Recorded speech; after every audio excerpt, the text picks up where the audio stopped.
Oh, just me and you. What we gonna do?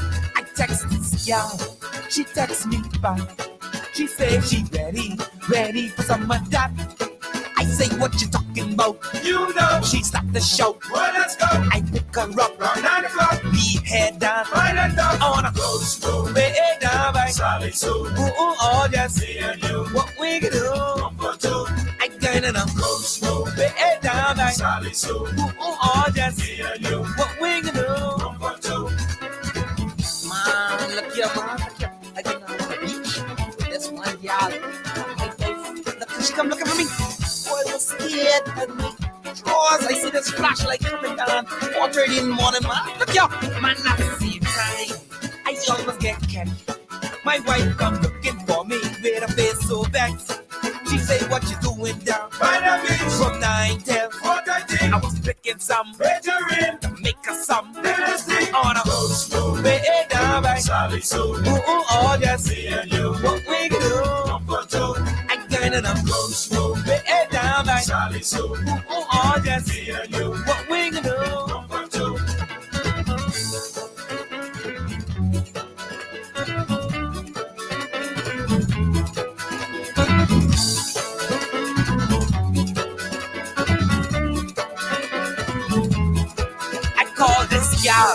She called me back. She say my ticket ready, come pick it up. I say we're going to Miami, man alone for a week at Sally's Hotel Suites in Rome. On a ghost road, way down by Sally Sue. Oh, just me and you. What we gonna do? I got in a ghost road, way down by Sally Sue. Oh, just me and you. What we gonna do?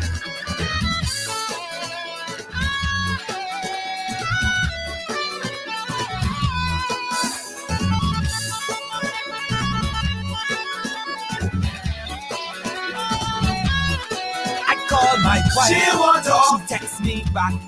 She say the children when I'm hard on top. I hurry home. She hit me one lick. I said, "Dear woman, you must see sick." She say, "Where you been?" All week. Who you been with? Searching. Cause Audrey Glow and Lucy telling me you was Richie. I wanna go slow, way down by Sally Sue. Oh, just me and you. What we gonna do? I got in a go slow, way down by Sally Sue. Oh, just me and you. What we gonna do? Man, looking for respect, always looking for me, you know. My wife sharp. I ain't got no more black clothes in my drawer. She burn up everything. Tell me, say, I ain't getting out no more, no black shoes, black shade. Look here, let me tell you something. Black shoes, black shade, hiding all inside the dirt. Expect looking for me, cause my wife put me on a ABB. Black shoes, black shade, hiding all inside the dirt. Expect looking for me, cause my wife put me on a ABB. Black shoes, black shade, hiding all inside the dirt. Expect looking for me, cause my wife put me on a ABB. Black shoes, black shade, black shade. Oh, expect looking for me, expect looking for me. ABB, black shoes, black shade, black shade. Look at mine, look at this one. Expect always have ABB, black shoes. Got me on the ABB. Man, I travel, they put me on the side of them. What tell me I can't travel no more. ABB, black shoes. From the island. Yeah, man. I come from the island. Yeah, man. I come from the island. I come from the island. What you say, my island boy? You know my heart is still in the Caribbean. Island boy. I still hear my girlfriend say, hey, come back home to the land of the palmy beaches, where your heart has always been since the very first day. I still miss Gombe summer every evening, and the sailing boats beneath the bridge so high. I feel the sun and my heart within me leaving to come back to Nassau, to the sun, the sea, and the sky. Oh, island boy, you know my heart is still in the Caribbean. Island boy, I still hear my girlfriend say, hey, come back home to the land of the palmy beaches, where your heart has always been since the very first day. I hear cowbells and the drums on New Year's morning, and I smell hibiscus in the tropic skies above. Look at the boats and the conch and fish are turning. I know that it's Nassau and everything about it I love. Oh, island boy, you got your mind on your job in New York, but your heart's in the Caribbean. Oh, island boy, when you look at the concrete walls, get you hear them say, come back home, to the land of the sun and the sea and the palmy beaches, where your heart has always been since the very first day. I still miss Bombay summer every evening, and the sailing boats beneath the bridge so high. I feel the sun and my heart within me leaving to come back to Nassau, to the sun, the sea, and the sky. Hey, island boy!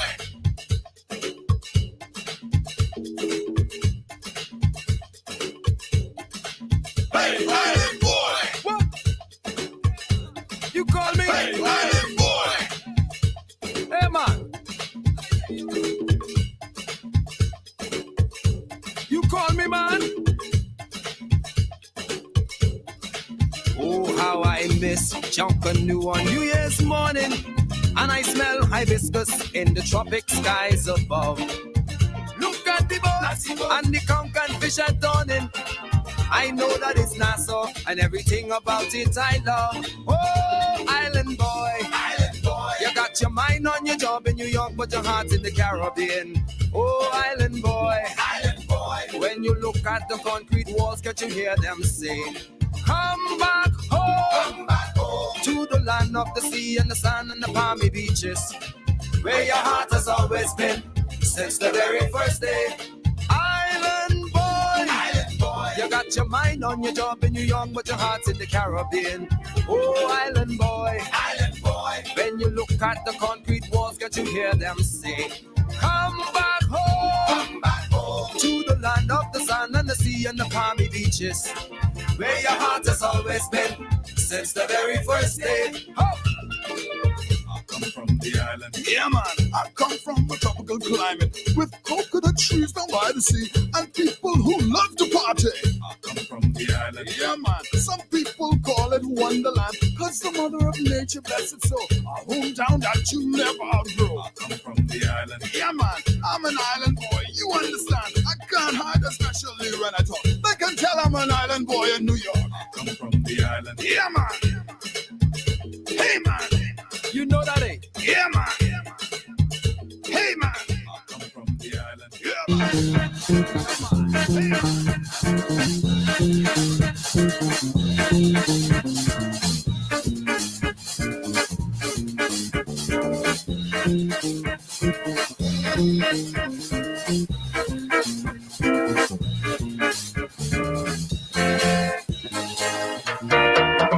Hey, hey, hey. Hey, hey, hey, Bahama Rock. Everybody's out there on the dock. They're doing what we call Bahama Rock. Hey, hey, hey, oh yeah, Bahama Rock. Early in the morning till late at night, everybody's happy, no one looks nice. Early in the morning till late at night, everybody's happy, no one looks nice. Rock from sun to sun, and then we give the drummer some. Oh yeah, Bahama Rock. Oh yeah, Bahama Rock. Everybody's out there on the dock, doing what we call Bahama Rock. Hey, hey, oh yeah, Bahama Rock. Lots of people all around the other islands and Nassau town. They get together to do their thing. Oh man, how they dance and sing like a superstar. They're gonna give it to our man of dirty talk. This is 90.5.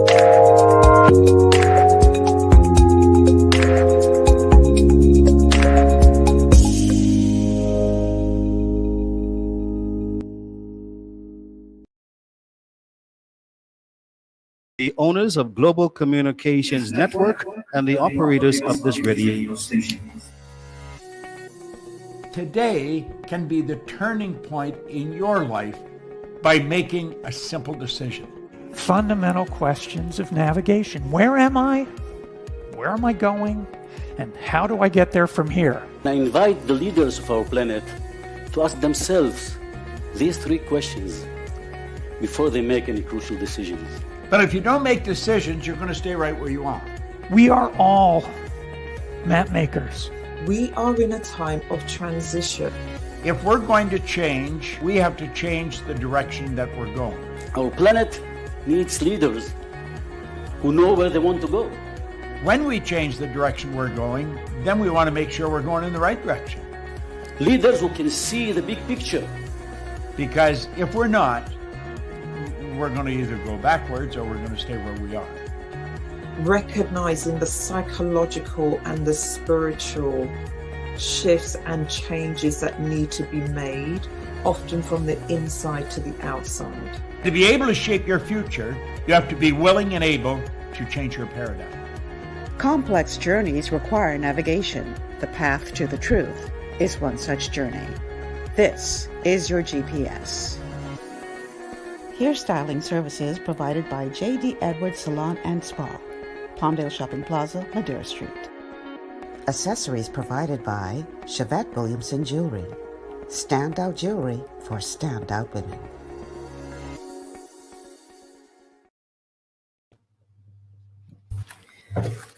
Good afternoon, everyone, and welcome to GPS, Global Paradigm Shift on Global 99.5 FM. I'm your host, Michelle Malcolm.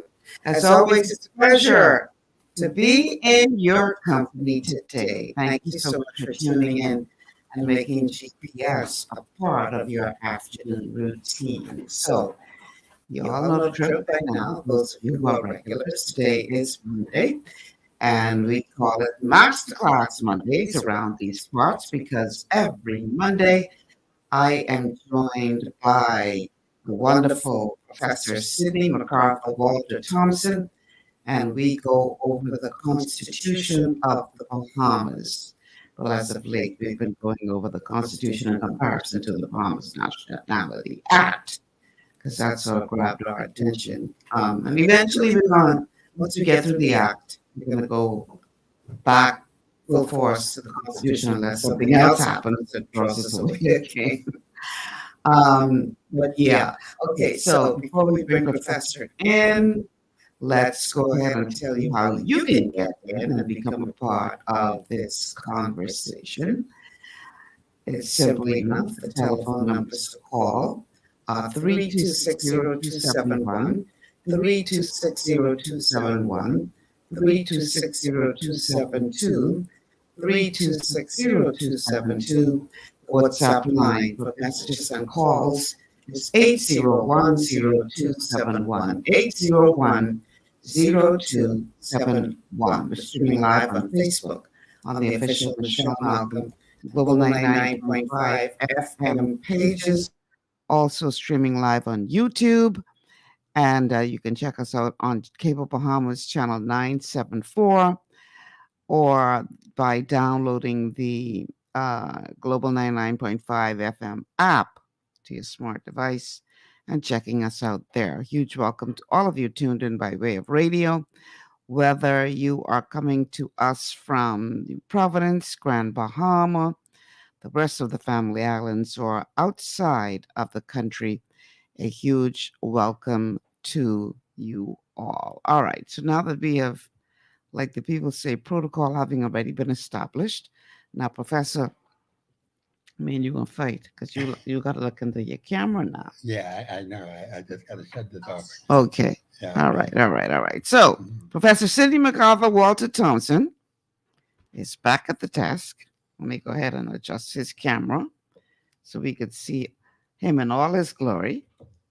Professor, how was your weekend? It's been good. Thank God for life.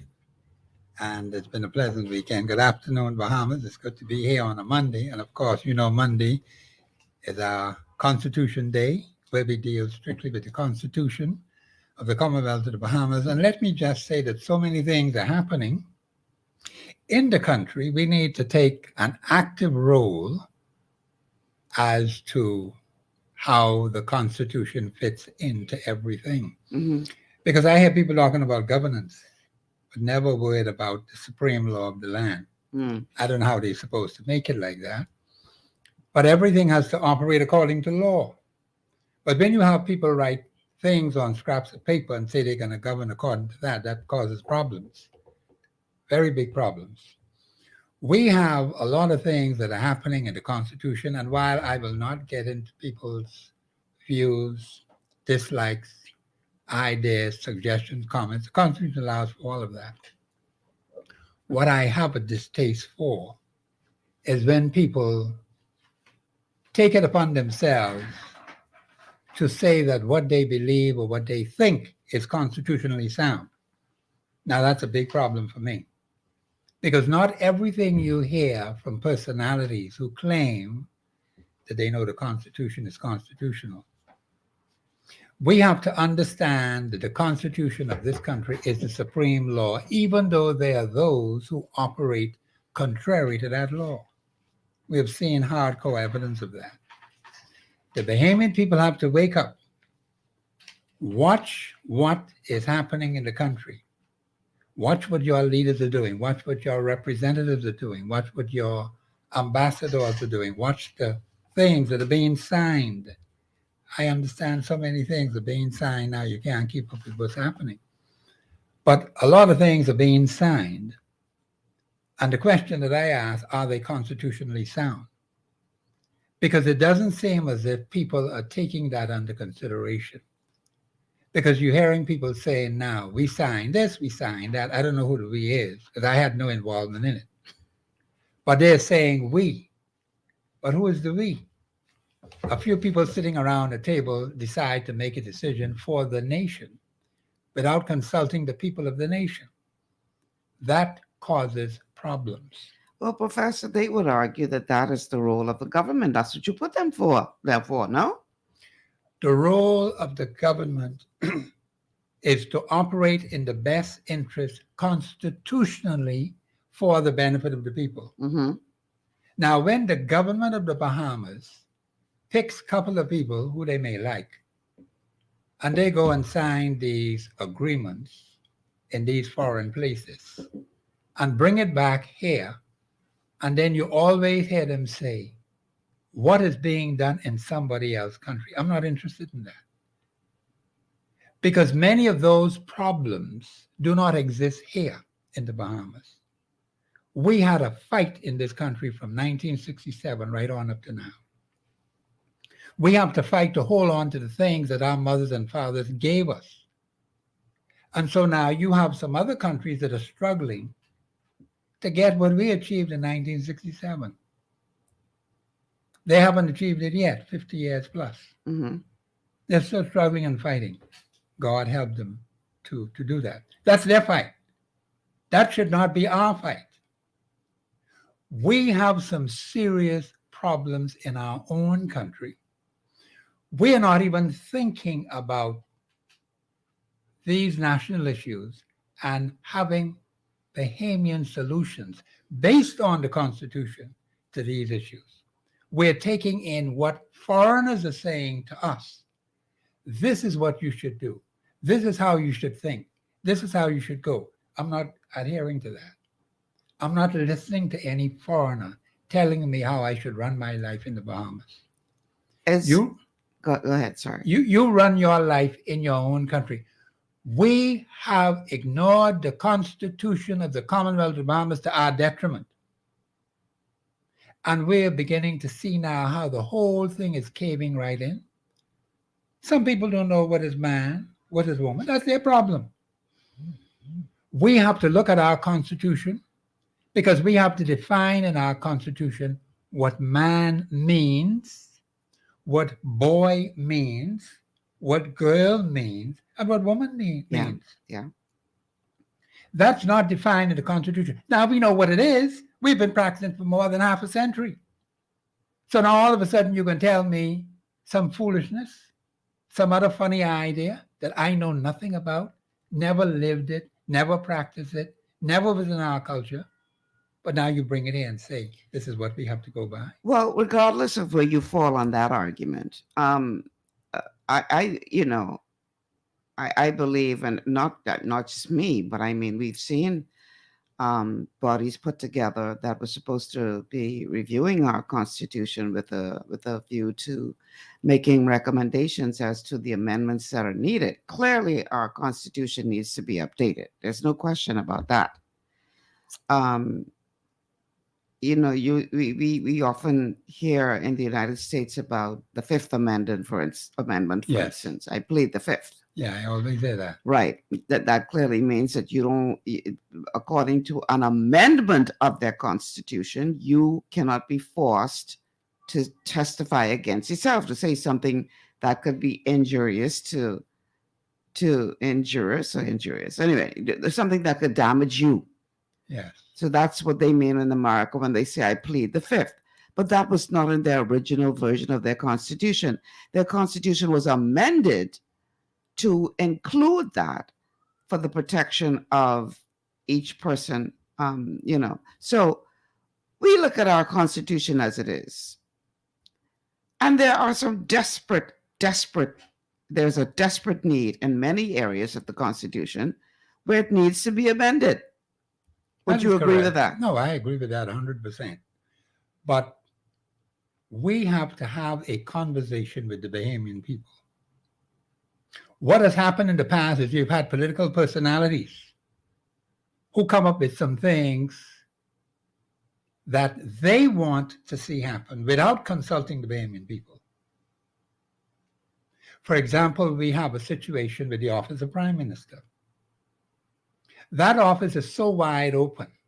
I call it like a gigantic octopus that spreads its tentacles into every single facet of Bahamian life.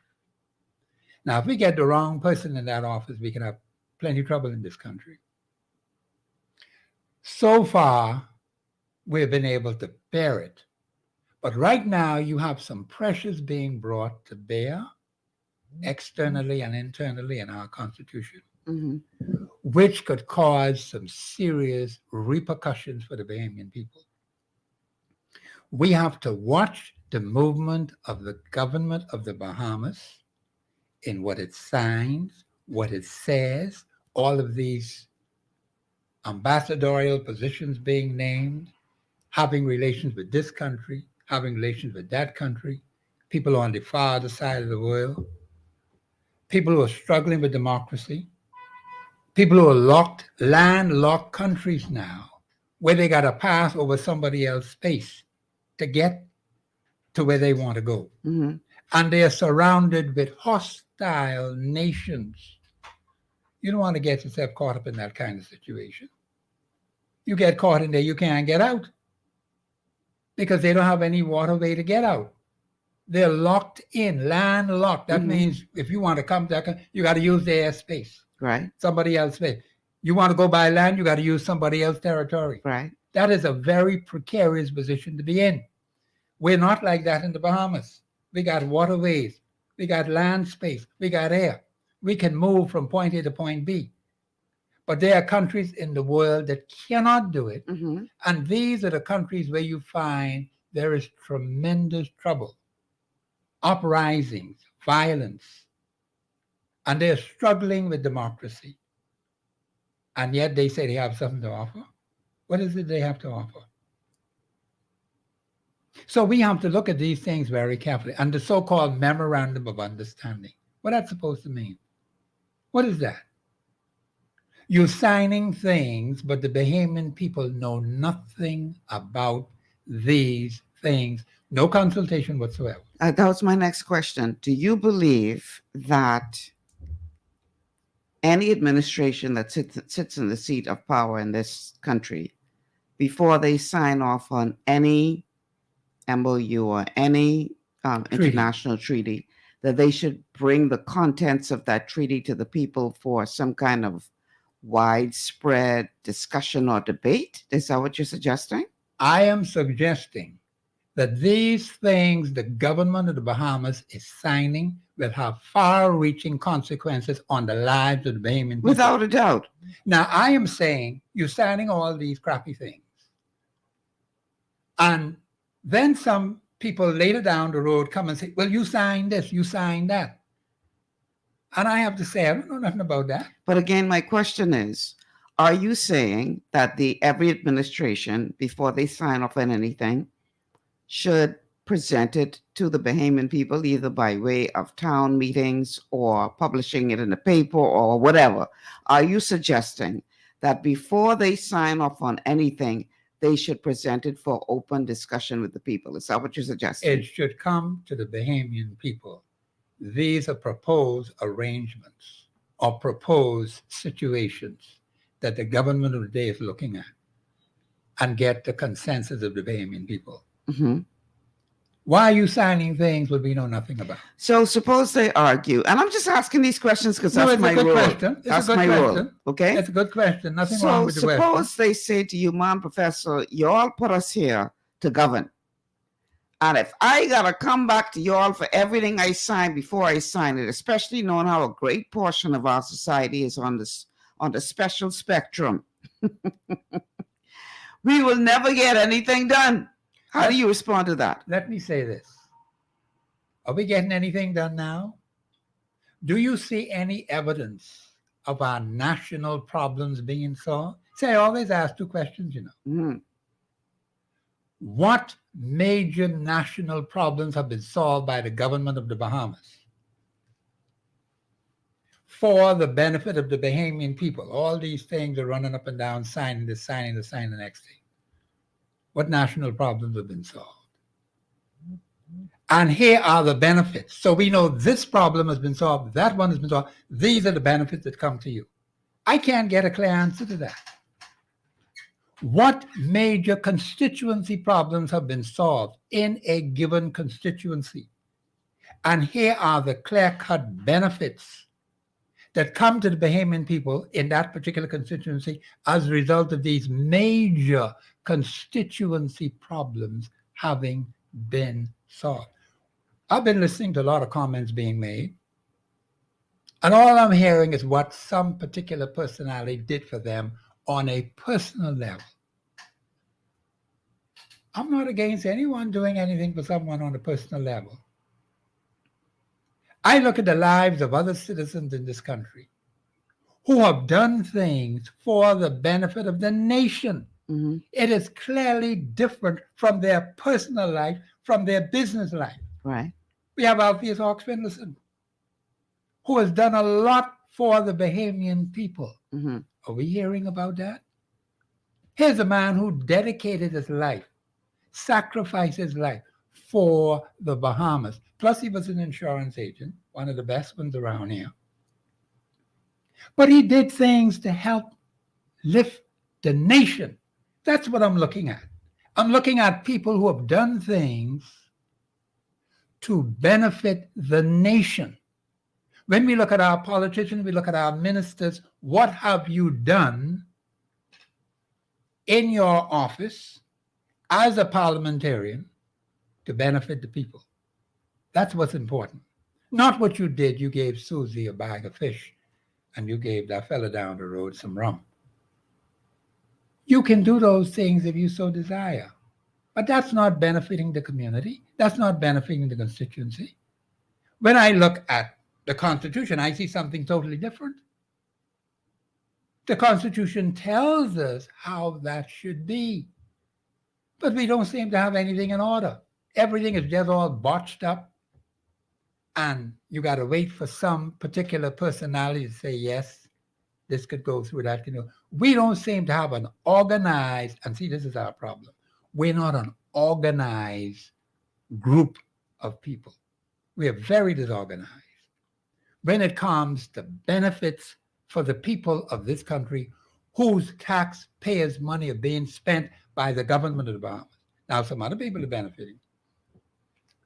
But the average Bahamian, see, if there are things happening in your country and the average Bahamian is not benefiting, that is totally unconstitutional. because it doesn't benefit the majority of our people. If it benefits just a couple of people, how could the rights of a few individuals supersede the rights of the majority? That's unconstitutional. The people of the country ought to be benefiting. So they ain't got to be running around looking for this one, looking for that one, because the system would have been set up to benefit all who have an opportunity or who need an opportunity to do something. And that's our weakness in governance. That's our weakness on the ground. That's our weakness in the constituencies. Look at all of them. Look how broken up, and messed up they are. You ain't got to go further than New Providence, because Family Island's the worst. I went to one a couple of years ago, and it's so picky, what they call a restaurant. But that's the way it is. And it's worse now than ever before. Because you don't see any major constituency improvements in any of these constituencies. And I challenge anyone to tell me differently. I look at the constituency I live in, and all I see are people scrapping to survive. Their lives have not improved. There's been a decline in the lifestyles of the people. I want to read a comment from Facebook. This is sent by Lloyd. Lloyd says, the people are the power, but the majority don't even care to know. Lloyd has a very powerful point, Professor. Yeah, well, he has that view. But I'm going to have to disagree with him. Because I know it a little better than him. Okay. The fact is, the people have never been taught the Constitution. Let's get that point straight. That's true. 50 years plus. That's true. I will never be satisfied with having to repeat something over and over and over again, because it's getting through to the Bahamian people. That's a good step in the right direction. Mm-hmm. I believe the people want to know, but you have some personalities out there who are trying to dish the Constitution and speak disparaging things about the Constitution and give misinformation about the Constitution. Mm-hmm. Now, that's the problem I have to fight. I could fight that. I'm not afraid of that. Because what they're saying is unconstitutional. It could be proven. And that's why when we have these classes, say on Mondays, that's why people need to get their Constitution and begin to understand it as it is explained to them in simple, basic, fundamental language. Now, it has been on the internet from that time. But the people have not been knowledgeable about the importance of the document. The government of the Bahamas, it talks about in our Constitution, a national commitment for some very specific things. That is the responsibility of the government of the Bahamas. Now, I'm a private citizen. I have a role to play, and I can play that role because I want to help the people. I see the dire need why this country is so messed up because of the fact that we are not constitutionally sound. Even the representatives are not constitutionally sound. Even ministers in the government are not constitutionally sound. They say a lot of things and do a lot of things that are contrary to the Constitution. And they write things on scraps of paper and say they're running things that way. And so I always ask the question, see all those agreements they signed? We still got confusion in the unions. Still confusion. After all these agreements have been signed. And so I ask the question, are those agreements constitutionally sound? Yes or no? But you can't get a clear answer to that. Because see, everything I'm going to look at it through the eyes of the Constitution of the Commonwealth of the Bahamas. That's the supreme law. Anything less than that, to me, it's foolishness and nonsense. So when people go away and sign all these crappy things, which are not constitutionally sound, they themselves don't even know the Constitution. Because if they did know it and understood it, why did you sign the nonsense in the first place? Then you put the country at a terrible disadvantage. When these strangers, foreigners, aliens, and outsiders come down on the country, come down on the government, and say, but you signed it. Because all we do is we unsign it. You mean we don't have a right to withdraw? Because some people put us in this crap. But if they had consulted with the people and asked the people their views on it, it would have been better for the country. And then we don't have to get mixed up with all these different things that are happening right now in the world today. So let me ask you something, Professor. Let's say they went out and they signed something without acknowledging us or advising us of the contents of what they signed. And they have done that many times. Of course. And we come to find out about later on what they have signed. And for those who are familiar with the Constitution, they realize that what they have signed is against a certain Against the Supreme portion law of our Constitution. Do we as a collective have the right, based on our Constitution, to engage in civil disobedience? In other words, let's say they signed something that says, I'm just trying to find something very general. Let's say they signed something that says that we're not allowed to drink orange juice on a Monday. Yeah. But our Constitution ain't say nothing but that. Our Constitution say we could drink orange juice Monday, Tuesday, Wednesday, Thursday, Friday, Saturday, Sunday, whichever day we want to drink it. But they signed this thing would say we're not allowed to drink orange juice on a Monday. So let's say it comes to our attention after it's been signed that says, according to the United Nations, all countries who sign off on this, their residents, their visitors, whoever, is not allowed to drink orange juice on a Monday. What are our options as people? Can we stand in civil disobedience and say, you could further sign that, but according to what our Constitution say, I can drink this orange juice Monday, Tuesday, Wednesday, Thursday, whatever day I want to drink it, because our Constitution gives us that right. We have to defy the government. Just as simple as that. If the government believes they could lock up all the people, then tell them try it. We have to defy them. Because, see, God himself says, you walk contrary to me, I walk in contrary to you. If the government of Bahamas walks contrary to the Bahamian people, then the Bahamian people ought to walk contrary to the government. Just as simple as that. Article 2. Any other law that is inconsistent with this Constitution shall prevail. And the other law, to the extent of its inconsistency, is null and void. It doesn't exist.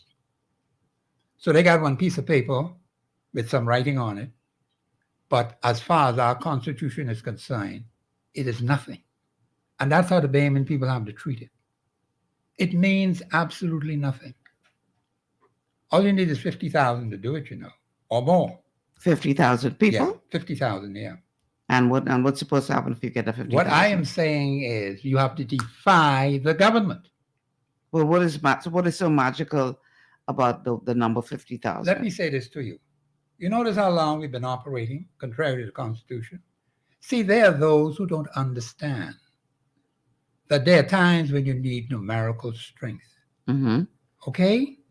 And in this particular case, where a government has gone contrary to the Constitution, you need numerical strength to let them see that we are not playing with you. I always say to the Bahamian people, they've had demonstrations. You got 20, 30, 40 people. Those demonstrations have not been effective. While they have a right to do their demonstration, fine. So I say, simply ask the people, what do you want to do then? If you don't want to come out to the demonstration, what do you want to do? Do you have an alternative? Well, let me tell you why they ain't coming out. Because the last time we held a really effective march was We March, when thousands of Bahamians took to the streets together as one unified force. That seemed to be very successful. And then the people who were the ones pushing for it to happen, they dangled one little carrot in front of them, and they take the carrot. And a lot of people were very incensed justify them taking that carrot. They looked at that as, oh, you was trying to do this to get yourself one little position. And I'm not saying that was their motive for taking the carrot. Yes. I'm saying that was the perception. So people got a very bitter taste in their mouth after that. Because now the question is, march again? For what?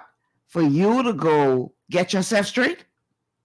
I ain't saying that's the case, and every time people call you out to march, I'm just telling you how a lot of people feel now about these marches. Okay. We March was very successful. And ironically, I know y'all can think I'm being political, but ironically, I remember at the front of the march was one Hubert Minnis, who was a part of the opposition at the time. That's right. And then when he get in power, he shut everybody down, so you can't march against me. Exactly. So what does that tell you? So, baby, people are like, man, look here, and hot out there, you want me coming to Hot Sun to march for what? Because at the end of the day, what can happen after this march? I tell you what they thinking. I ain't saying that what they thinking is right. I'm just saying that for many people, that is the perception. What do you say to that? Okay, if that's their perception, fine. What are you prepared to do about that perception? Are you going to just sit back? Because the V-March happened some time ago. Mm-hmm. Somebody took the carrot and they went about their way, and that is disintegrated. Mm-hmm. Does that mean we just sit back and allow those who govern us, who walk on us, treat us with contempt, and we do nothing about it? Is that what the Bahamian people are saying? See, they got to make their position clear. Mm-hmm. I think that, and if you're dissatisfied, then find your own leaders. There's nothing stopping the people in a given constituency. This is why I tell them you need to know your people, from organizing themselves for a constructive cause or purpose. Why are you waiting for that fella there? When you have people who could think, who could reason, who could plan, living in all these constituencies, and they're not organized even to bring things to get properly done right in their own constituency. There's a lot of problems out there. And people just walk over it every living day. Look what happens when it rains. See how much slop in front of people's shops over the hill? Amenities, community areas. That's been going on for years. But have you seen the people in these constituencies done anything about it? Another thing, the light. I was talking to my sister the other night. You see how black it is out there in the nighttime? Mm-hmm. You can't find your way through. Then people have these bright lights on, and it could cause accidents. This in all the constituencies, except for a few areas where they have plenty of light. What are the people in the constituencies doing about it? Right here on New Providence. We're going to just simply complain on the radio every day, and BPL get away with all this crap. So this is what I'm looking at. Are we prepared to take decisive action, Article 24.1 of your Constitution, to do something about it? Are they prepared to organize themselves? Since they didn't have confidence in them fellas, well, then pick your own leaders then. You have that choice. Are they ready to do that? Are they ready to find solid, committed persons? Because they're out there, you know. Seek and you will find. Are they prepared to seek for that? Because I'm going to tell them right now, it's going to be a tough fight. It is not going to be easy. And the longer we keep waiting, it's going to get tougher and tougher and tougher. Because you got some other funny people out there doing some nonsense. All right, I want to read a comment and then we have to take a break. This one is coming in from Matthew on Facebook. Matthew says, it's a good thing some of these people weren't around when Martin Luther King was marching. They would have tried to discourage him. Yes, you will have people today who will discourage you. But we have so much more with us today than in Martin Luther King time. Do you know when Martin Luther King tried to sit around the tables we had majority rule in this country, we'd be able to go into the restaurants. We didn't have that problem over here. But we don't credit our own leaders for being ahead of the Americans. They had white tap, black tap. We didn't have that in the Bahamas after 67. But they were still having it. Martin Luther, I believe, was, assassinated in 68. That was a sad day for Black people in the United States. But we were ahead of the Black people of the United States in the Commonwealth of the Bahamas. And we don't even recognize it. We don't even pay attention to it. What was happening right here in the Bahamas? And even today, we're signing all kinds of funny things with some other nations where they got all kinds of burdensome problems, which we do not have here in the Bahamas. So why are we attaching ourselves to these burdensome people? They need to shake themselves together and get their act together. We have to fight for what we have. Are we going to lose all that we have now just because we want to link up with some people that are so far down the ladder? We got to think, man. Food for thought. We got to take a break, though. So let's take this break. When we come back, we're going to continue this conversation with Professor Sidney McArthur, Walter Thompson, on this Masterclass Monday on the Constitution of the Bahamas. This is GPS. Stay with us.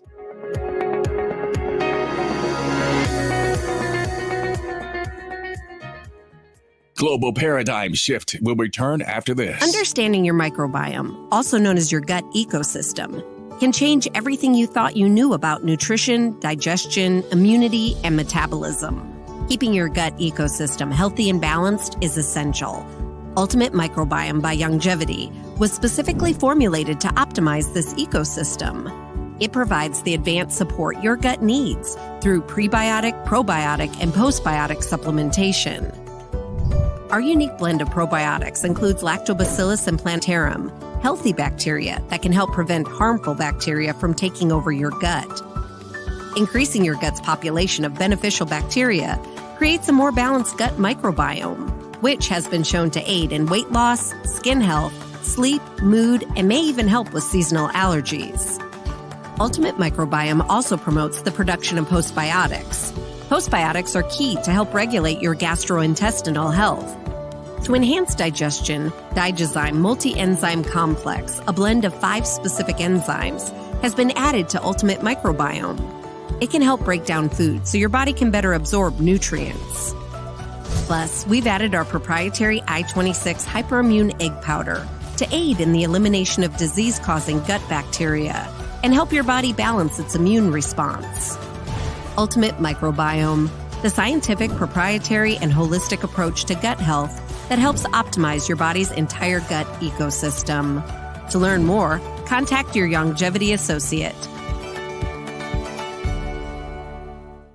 Welcome to Sunshine Auto, the hardest place on the planet for a rims, paint, and tires. We are your auto superstore for rims, Lexani, Azaras, Trueform, Western, Lux, Fuel, Tracklight, Tough, Rough Racing, Velocity, Mud, All-Terrain, and low-profile tires, cars, homes, and commercial window tinting. At Sunshine Auto, we put God first and customer is king. Glasses love.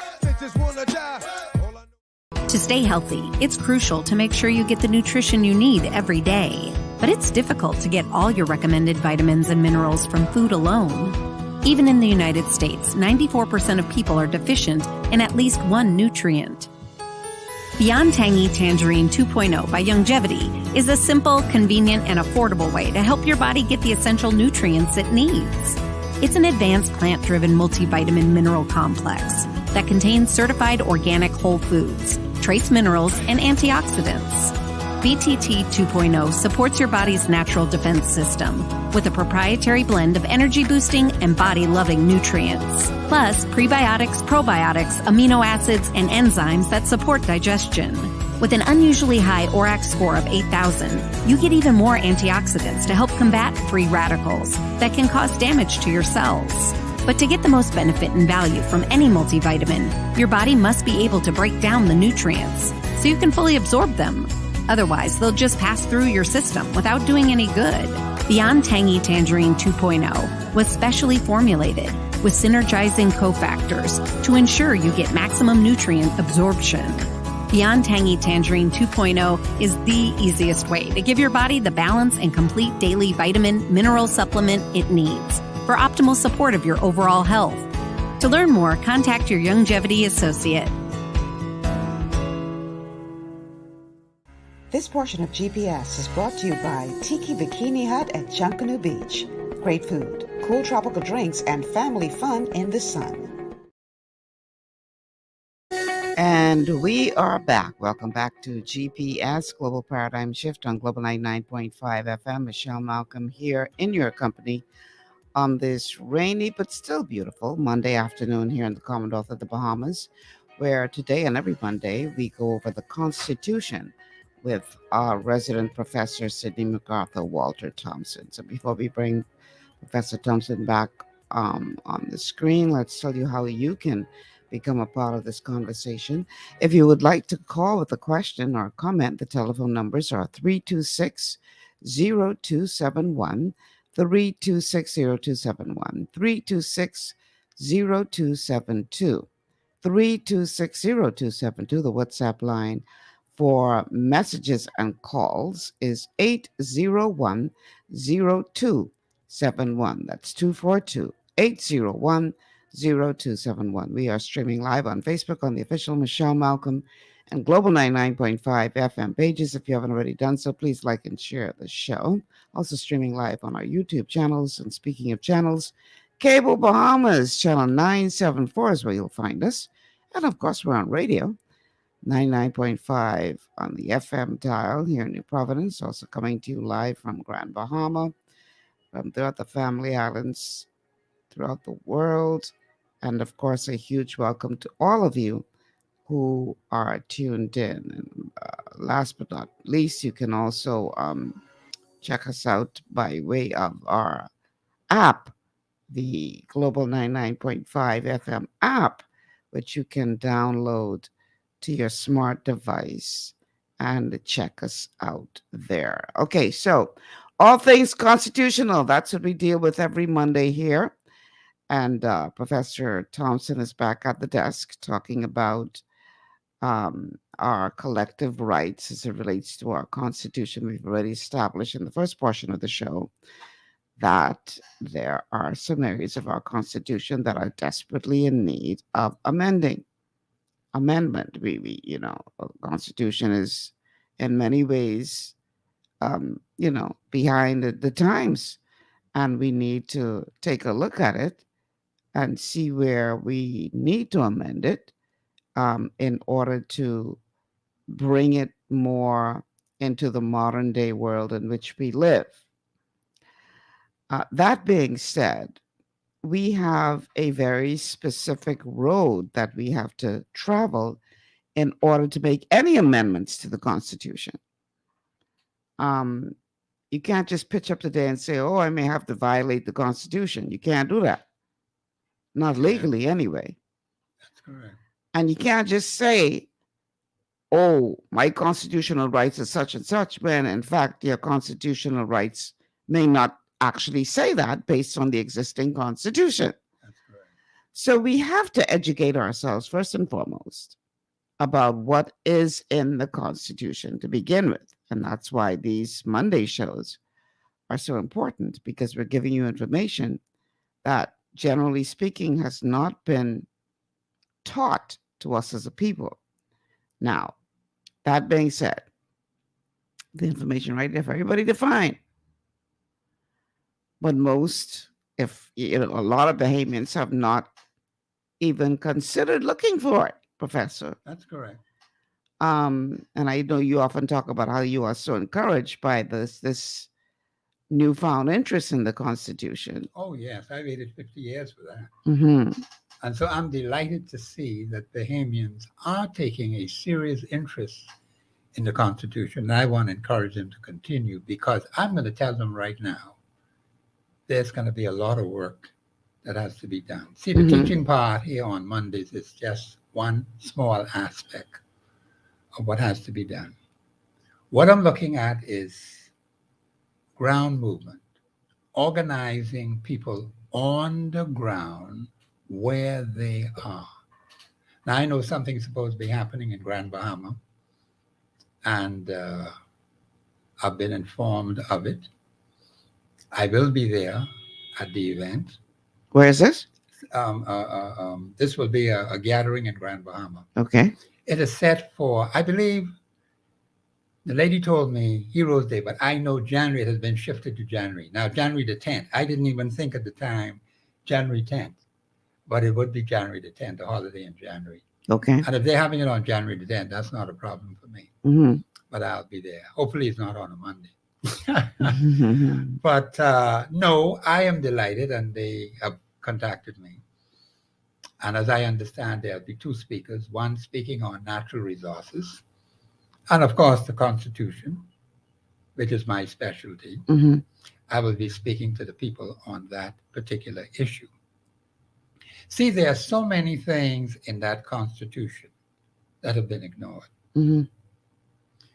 We cannot continue functioning in a haphazard way to the detriment of the lives of scores of thousands of Bahamians. Those who are coming into the country ought to Bahamianize themselves or be Bahamianized.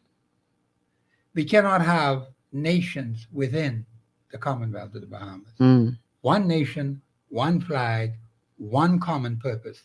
That's under our Constitution. No other constitution in the world can override that. And I think this has to be said many times over because it has to sink into the minds of the Bahamian people. They have been so accustomed to hearing all kind of crappy things, so they don't know what to believe anymore. And so we have a situation where there's a lack of understanding on basic, fundamental things. Let me say, when you go back to the preamble, it talks about a national commitment for some very specific thing. But who's responsible for that? The government of the Bahamas. You are the national government to take care of who? The Bahamian people. That's not the job of a private individual. That's the job of the government of the Bahamas. Now, how they handle it, that's a different kettle of fish altogether. A national commitment to do some very specific things which has never, ever been done from the time we became independent, July the 10th, 1973. No administration has ever done it. Those same specific, clear-cut principles outlined in your preamble have never been dealt with. Not from a national perspective, not from a governmental perspective. They've been completely ignored. A national commitment to self-discipline. Where's the self-discipline among our people? You see how people behave in the street. You see how they drive. You see how they speak to one another. See, communication has dropped considerably. Even on the airwaves, communication has dropped. Look like we don't have any standards for anything. Mm. And that's bad. It has been dropping over the last 50 plus years. And now it's at its worst level. And it will keep dropping lower until everything just breaks right up. But with people like me around, that can't happen. I'll have to fight it. And there will be others who will support me to make sure that it doesn't happen. Because I'm committed to that. I have to live here. I ain't going to them other people's place.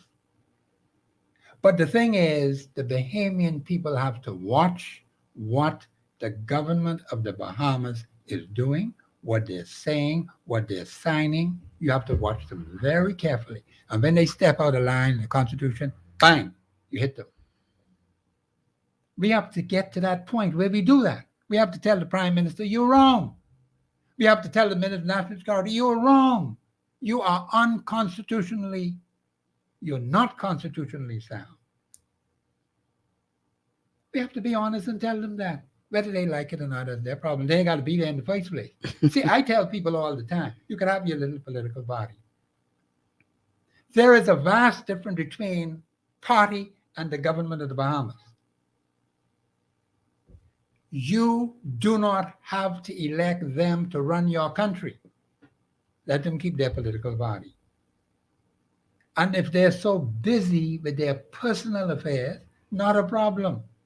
We will find competent, reliable, responsible people who could take over the position and run the country better than it's being run now.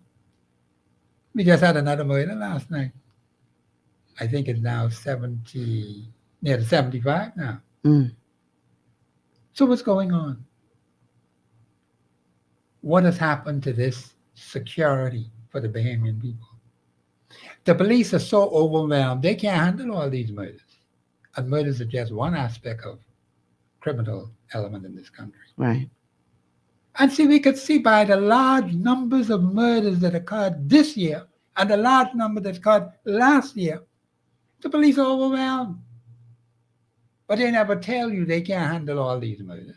Well, a part They of will their never tell you that. a part of their complaint is that, you know, many of these illegal acts are being performed by the same people over and over and over again. Over and over again. And as yes. fast as they put them before the courts, it's like a revolving door. It's a The courts revolving put them back on the street. Yes, and that needs to change. That needs to change because it's detrimental to the lives of the people of the Commonwealth. See, you don't know, fella running the road with gun, just firing. Someone could be accidentally killed.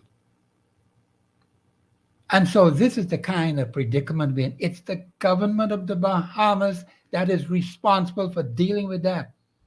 When parents step out of line, the government of the Bahamas has the national responsibility to get them back in line. When a community acts contrary, well, now see, sometimes they when you're checking for the Constitution themselves. So that's another problem. When you yourself, being the government of the Bahamas, violating the Constitution, and then others out there violating the Constitution, we come before the system to say, listen, my rights are being violated. And the system is unable, because it's all mixed up and messed up, to assist me, a law-abiding citizen. So I get stuck. While the fella out there continue to violate my rights, my freedoms, my privileges, and I come to you, and you're supposed to be looking out for my interests, that's not happening. So the government of the Bahamas has the responsibility. That's why we need a government that can handle national issues. We need a national government that can solve problems. We just have too many problems that are being created in the country. And yes, you are correct about the revolving door. Something has to be done about it. We have to make some hard, well, let's say the government. See, I said we. But it's the government that has to make hard decisions. Those who've been elected and appointed to do the business of the Bahamian people.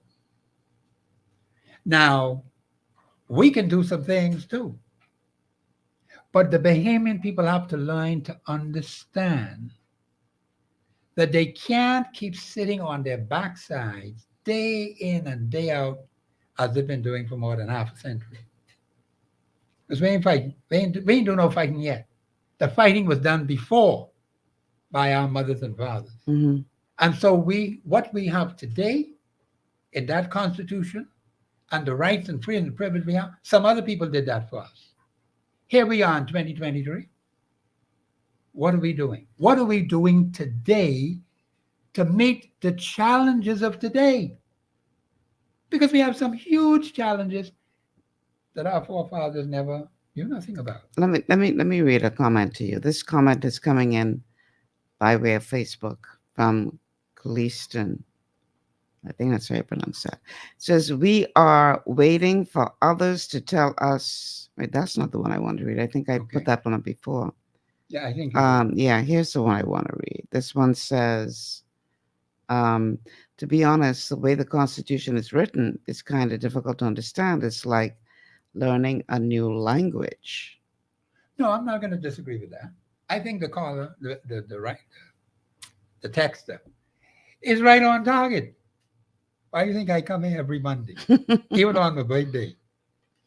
Because I know that's the truth. It is written in a language The woman in Baintown who cooking right now for them 6 boys she got, and they sitting around the table waiting for the food.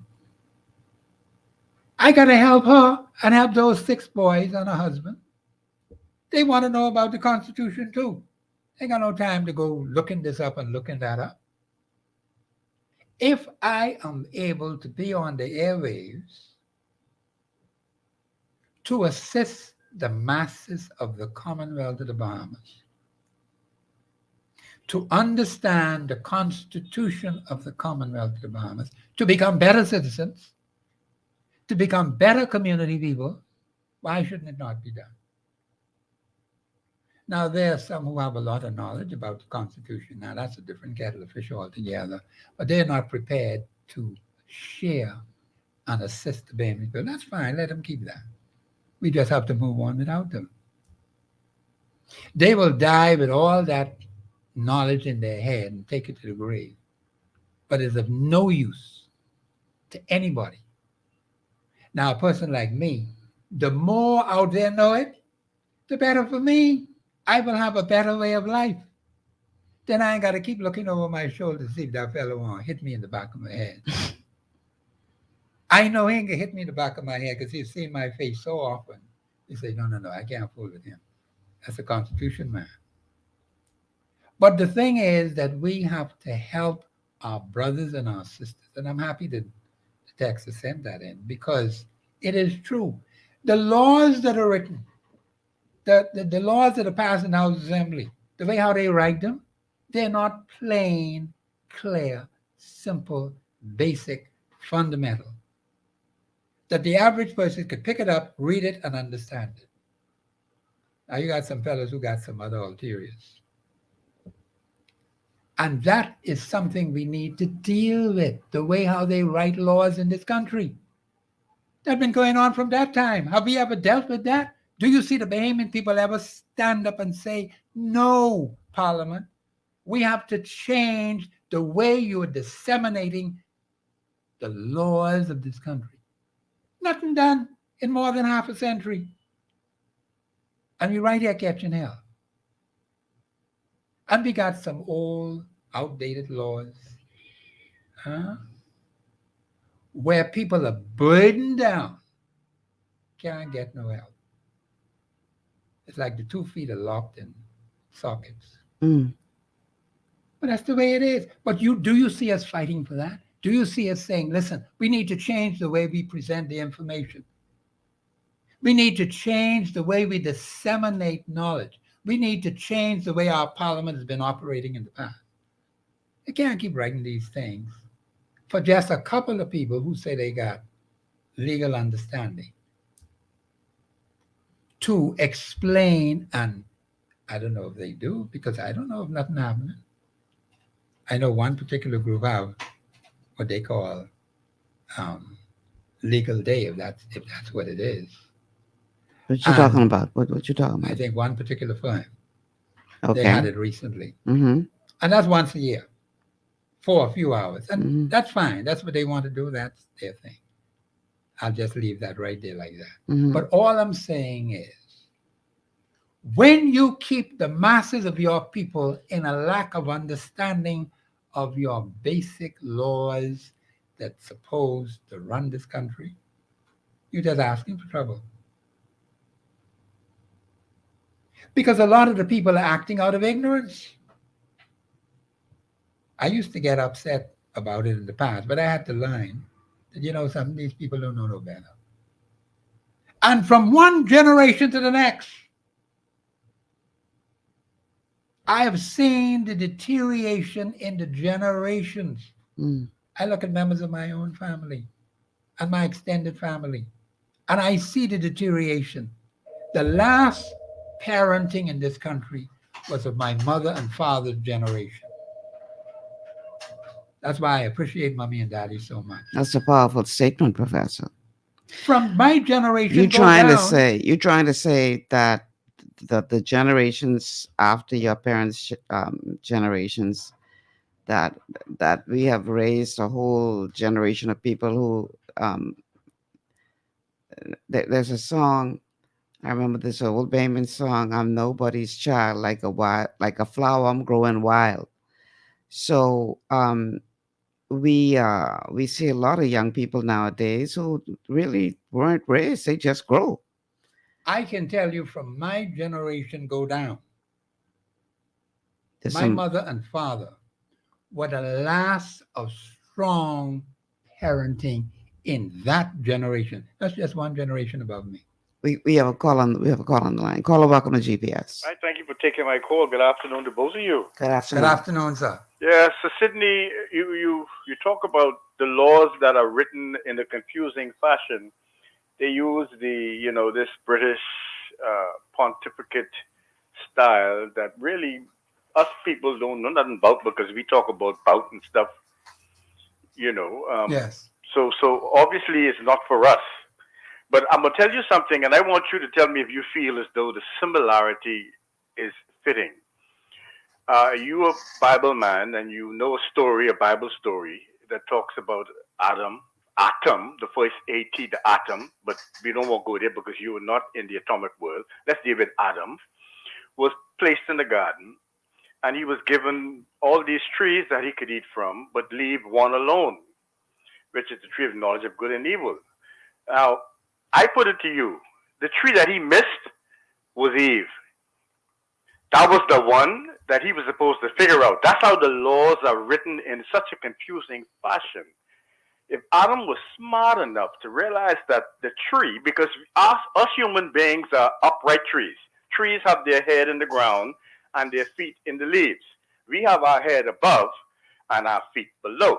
So if he had figured it out after spending time with the Creator, who is the generator, the operator, and the destroyer, which is God, he should have realized that I got this. And Satan beat him to it. And that's why we are here discussing constitutional laws and all this other garbage, because we failed to miss what Adam overlooked. The tree was Eve. What's your take on that? Caller, you have some views that are not scripturally sound. I can't hear you. You have some views. You have to come a little closer to the mic because I really want to appreciate you. But I right here speaking into the microphone. Go ahead now. I'm not sound. You have some views that are not scripturally sound. Mm-hmm. And your definition, what you just mentioned, those views are not scripturally sound. Mm-hmm. And so right there we have a difference. And you're entitled to your views. I know, but is the Quran scripturally sound? No, I don't want to get into that. No, but we're talking about being sound. No. We talking about the Constitution. And I trying to figure out where you're going with this. Yeah. But what I'm saying is he has his views because he calls regularly, and that's fine. But we're a nation based on spiritual values. All right. Now, I agree that we have this system with the British. And of course, your definition about what really was the tree, like I say, is not scripturally sound. So, that's your view and you're entitled to that. And that's as much as I would say about that. So when you go home tonight, my friend, make sure you eat from the tree of knowledge of good and evil and the tree of life. Thank you so much. See, what that would do is take us off from where moving away from what we're discussing. Yes. Well, he has views like that, and I don't want to get into all of that because it takes us away from our constructive conversation that we want to have here to help people to understand the law. Now, I agree that the way how the laws are written is very complicated, and I think that the Bahamian people need to tell their parliamentarians that we got to change that. It's not helping us at all. People are bathed in ignorance and they don't know. And so if we keep going this way, and let me get back to about the generations. My mother and father, their generation, that's the last generation of strong parenting. From my generation go down, that's where everything just went wild. Even among my own people.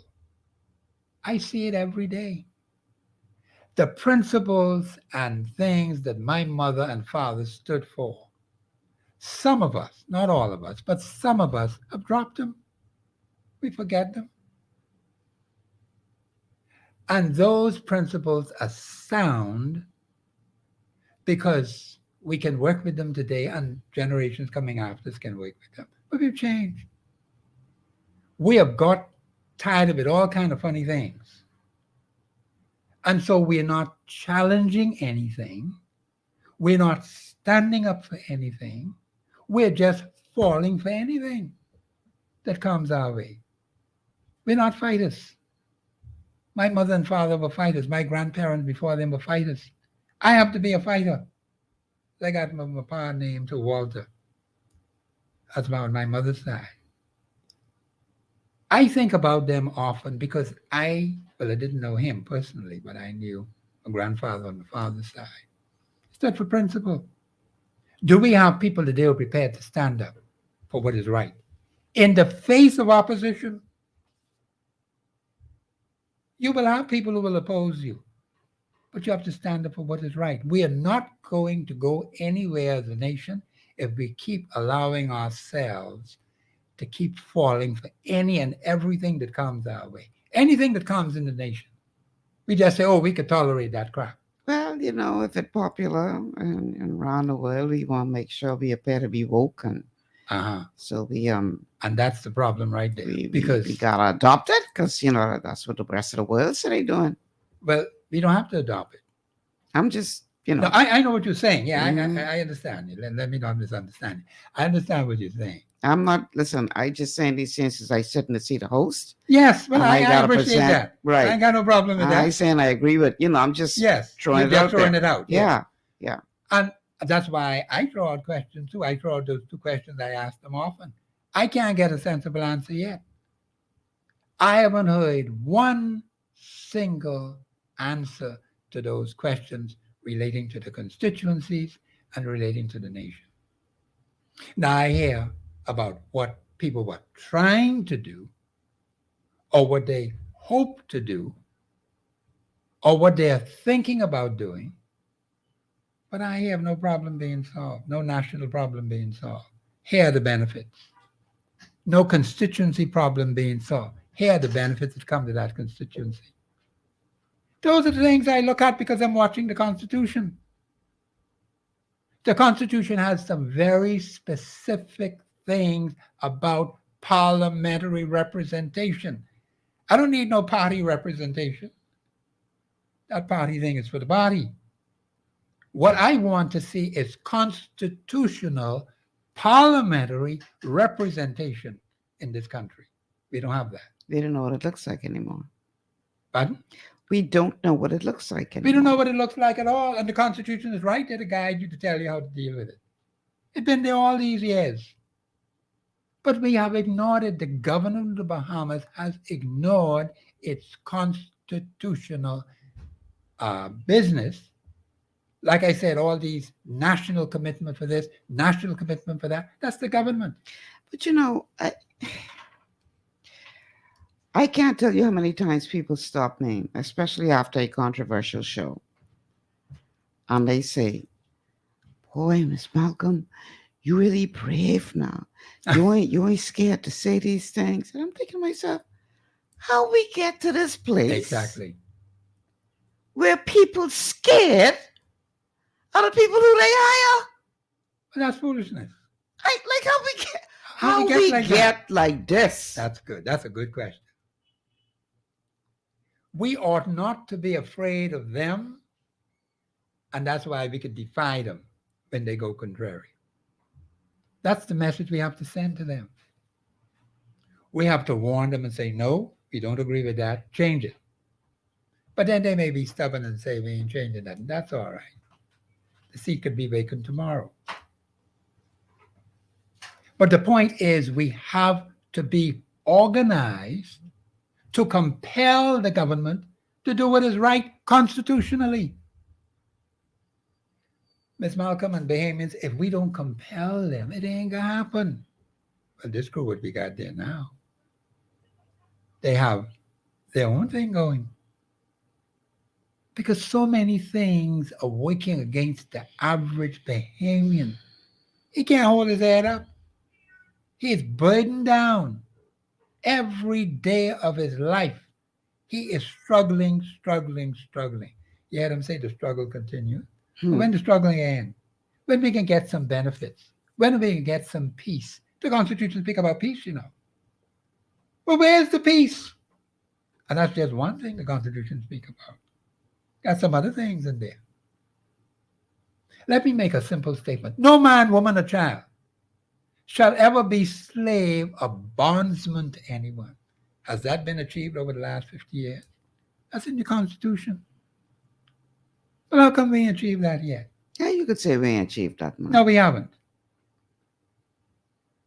No man, woman, or child shall ever have their labor exploited. July the 10th, 1973. That came into effect. Do we have labor exploitation today? Mind, people say they sign all these agreements, you know. People will sit right there and allow you to write crap on it. And you think that solved the problem? And since you've signed all these agreements, what major labor problems have been solved in the Commonwealth of the Bahamas? And here are the clear-cut benefits. See, that's what I'm looking for. What major labor problems have been solved in the Commonwealth of the Bahamas? Here are the benefits for these problems that have been solved. That is what a government should be doing. I want to hear you sign scraps of paper, because that solves nothing. That's been going on for more than half a century. At some instances, it wasn't signing like how it happened recently. But you've been signing nevertheless. Where are the beneficial changes in labor? Where are they? You had somebody put on some clothes, put on one hard hat, put on some shoes, went walking among the workers, and all of a sudden things changed.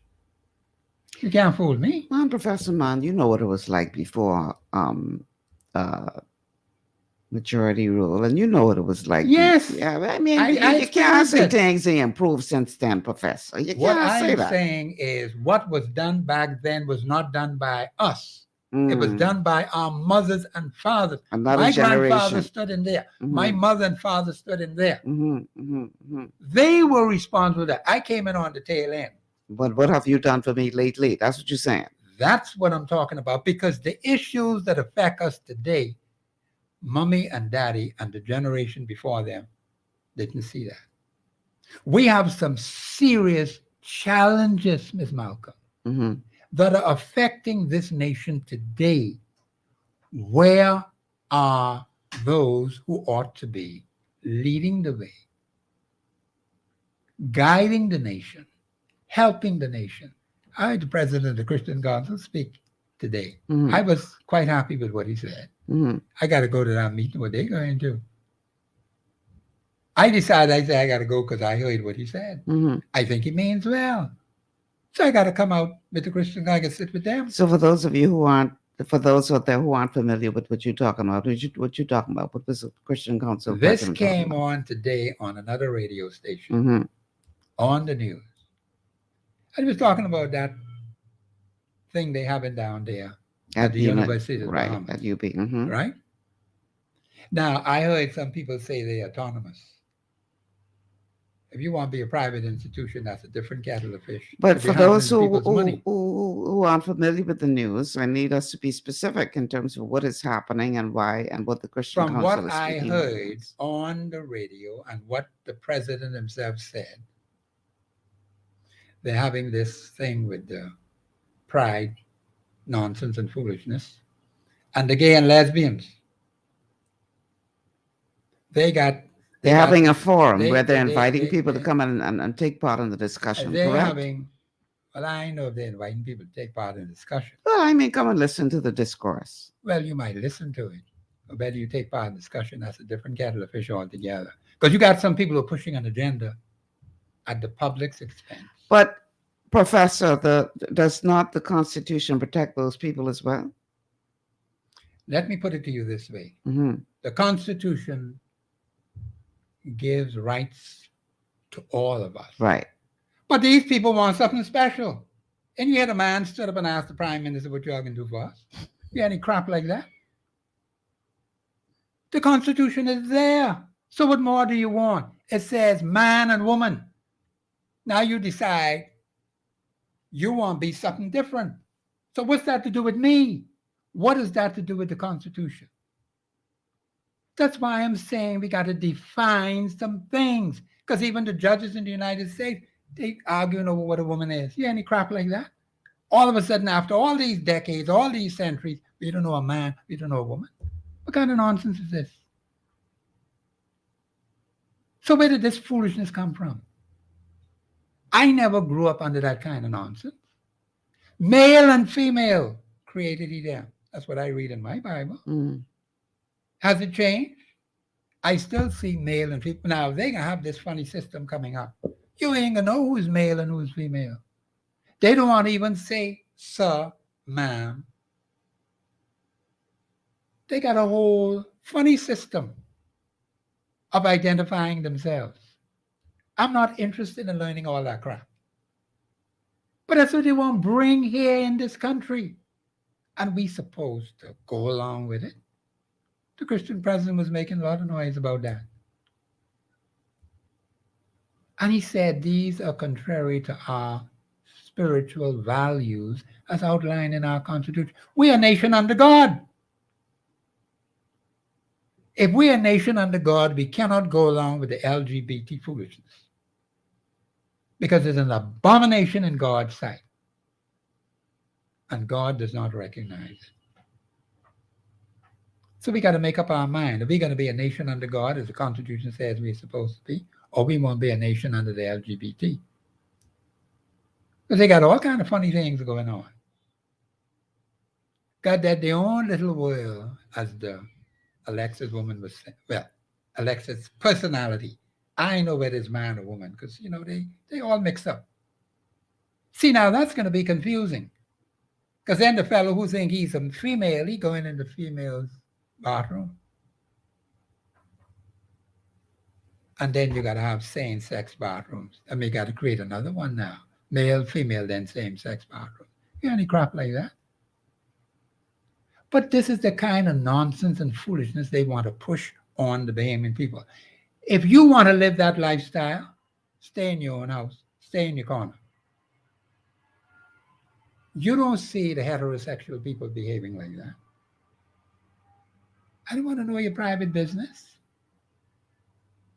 You want to live that abominable lifestyle, then you keep it to yourself. But they want to get the blessing of the state to recognize it with our taxpayers' money. And all that is going to do, Bahamians, is create all kinds of problems. You ain't see no problems yet. You think you got problems now. I want to read a comment and then we got to take a break. I want to read this comment and have you respond to this. Yes, ma'am. Wolverine says, they Bahamians, one set of sinners is no better than the next. The thief and politicians have done more damage. How do you respond? Let me just say this. I think the caller is way off. Is he? Yes. You know why? Why? Here is a lifestyle that's contrary to Christian values. That's the issue. That is what the president was saying. It's contrary to our constitutional principles. So are we going to just accept any kind of crap? Fellow will marry a dog tomorrow? We say he could marry the dog, then the next one will marry a horse? We can accept that too? And take the horse to the altar and say, use man? Well, I know how they can fix that. But you see the kind of confusion we have in this country? Is that what we are coming to? There are some things you have to tell the LGBT people. The answer is no. Lock, stock, and barrel. And if this administration don't want to do it, we got to find one who will do it. And there are some out there who will do it, you know, because they can be strictly constitutional. See, saying that they're Bahamian, where did they get this crap from? Did you ever see them come out of the closet? You just got one or two. One is on the airwaves.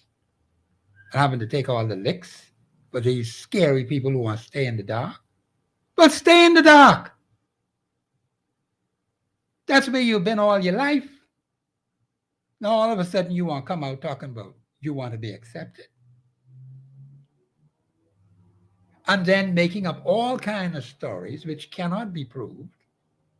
You're saying you're being discriminated here, discriminated there. Where's the evidence? Where's the proof? Wolverine says thieves, rapists, drug dealers, and murderers' lifestyle have harmed others. I think the call is off again. Because we're not discussing that. See, this is how that's the way how the lesbians and the gays, they come up with that type thinking. Here is something that's completely an abomination. God hates it. And I don't want no male coming around me talking about he's a female. I got some great grandnieces and nephews. And I got to talk to their parents because I can tell them I want to happen to these pigeons. Because we got to protect them. They're innocent. I told my nephew I got to bring the pigeons so I could get to know them better.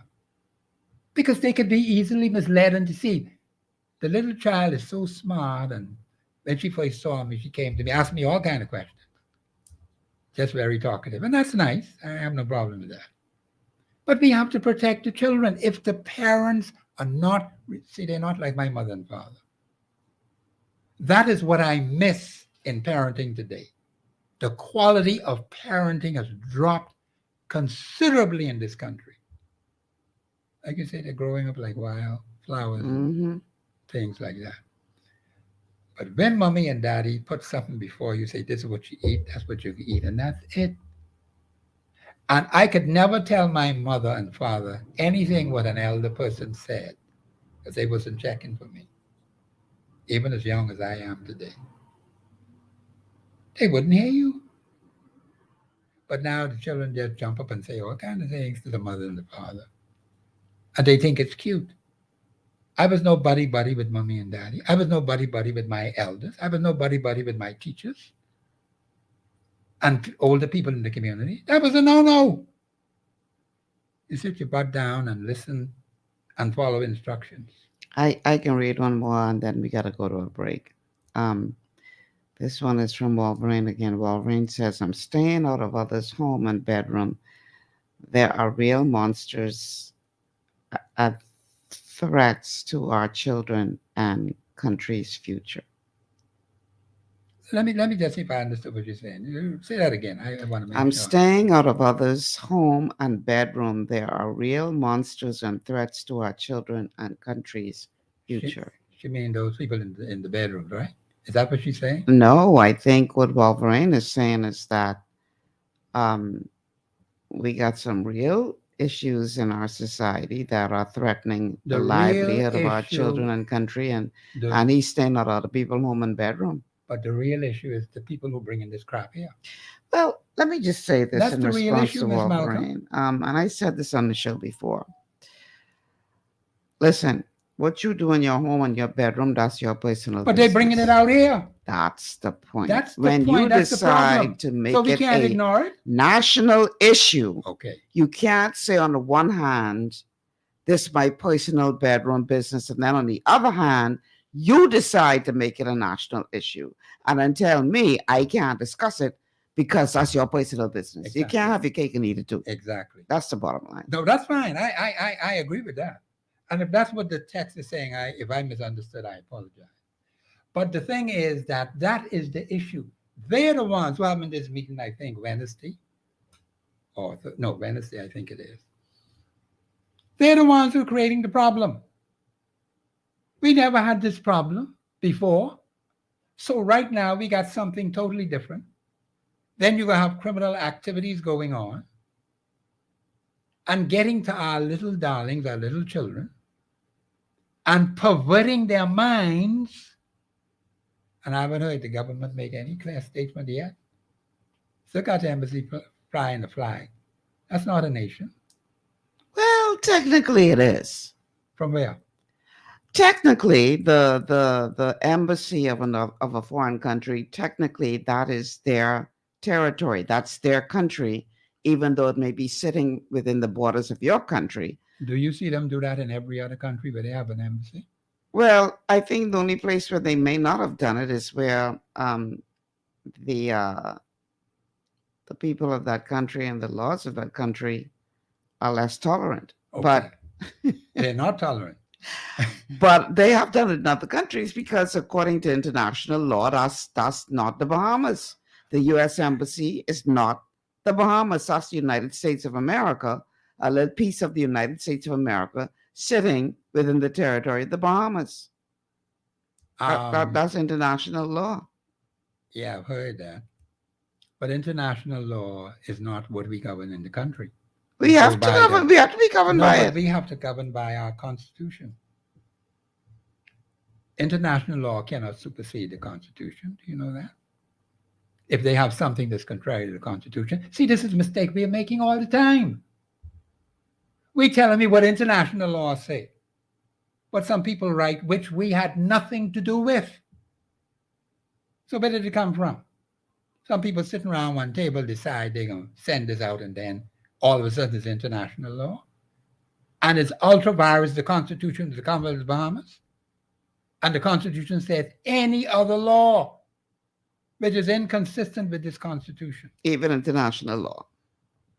Any other law, international law, regional law, worldwide law, any kind of law they got out there. That's what your Constitution says. So where our Constitution says you can't fly the pride flag at the U.S. Embassy if you won't fly it there. What I am saying is, see, I'm glad you asked that question. I'll answer it this way. Mm-hmm. We have allowed, well, let me take the we out, because I wasn't involved in this foolishness. Mm-hmm. The government of the Bahamas has allowed other entities to come in here. I know they can't do it in some African nations, I can tell you that. Come in here and bring this crap in here. And the government of the Bahamas has never made an official, definitive statement about this pride foolishness. They've never made it. The embassy comes and sets up and then start putting it on the airwaves and doing all kinds of foolishness. Are we supposed to accept that? I want to read another comment from Wolverine. Can we go in other people's country, even in their own country? I want to read the comment. But let me make this point, then you go ahead. Where even in what they call the bastion of democracy in the West, right there in Washington, mm-hmm. when they had that attempted overthrow of January the president, 6th. January the 6th. Right. So that should tell you something about them. And by some racist personalities. And notice the crowd that were there at that time. I rested right there. And the crowd that's still following the man who exactly. instigated, but anyhow. Who has never, ever accepted the results. But the fella say he won't be president. But you never respected the democratically elected personality who is in that office today. Let me read these comments. We got to take a break, though, but let me read these comments. Wolverine says, it became a national issue because y'all would not leave the beehive alone. Since the 70s, under the disguise of Christian values, you have attacked these people. Growing up in the Bahamas, I used to believe, like the professor enacted on it, may God forgive us. But I had to learn what hate and discrimination breed the hard way. Now, I got to take this break. I got to take the break because I have to comment on it. Well, I want to know what Wolverine talking about attacking. Yeah. These people. Okay, but go to the break. Let's take a break. Let's take a break. We'll deal with that. Let's take a break. Yeah. And then when we come back, we're going to break that down. Once again, Professor, we got 20 minutes left on the show, and we even ain't get to this paper I got in front of me. Oh, for crying out loud. Anyhow, let's take this break. Come on, let's go fast. Let me take this break. And then when we come back, I want you to address these comments by Wolverine. Stay with us. This is GPS. We'll be back after these words from our sponsors.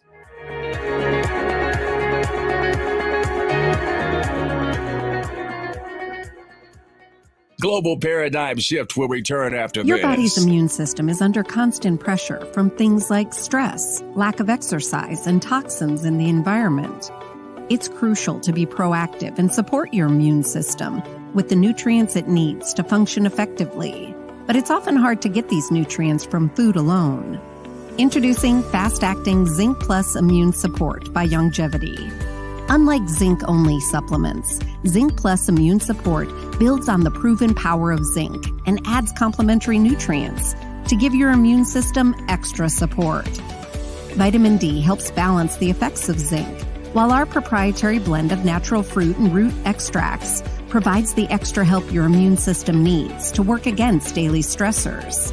And we've included Longevity's exclusive plant-derived minerals to give your body the minerals it needs but can't get from food alone. And because Zinc Plus Immune Support is delivered in a great-tasting sugar-free berry-flavored lozenge, it encourages quicker absorption of all these nutrients into your body. Zinc Plus Immune Support. Zinc plus the extra support your body needs to promote a healthy immune system. To learn more, contact your Longevity associate. Welcome to Sunshine Auto, the hardest place on the planet for rims, paints, and tires. We are your auto superstore for rims, Lexani, Azaras, Trueform, Western, Lux, Fuel, Tracklight, Tough, Rough Racing, Velocity, Mud, All-Terrain, and low-profile tires. Cars, homes, and commercial window tinting. At Sunshine Auto, we put God first and customer is king. Blessed love.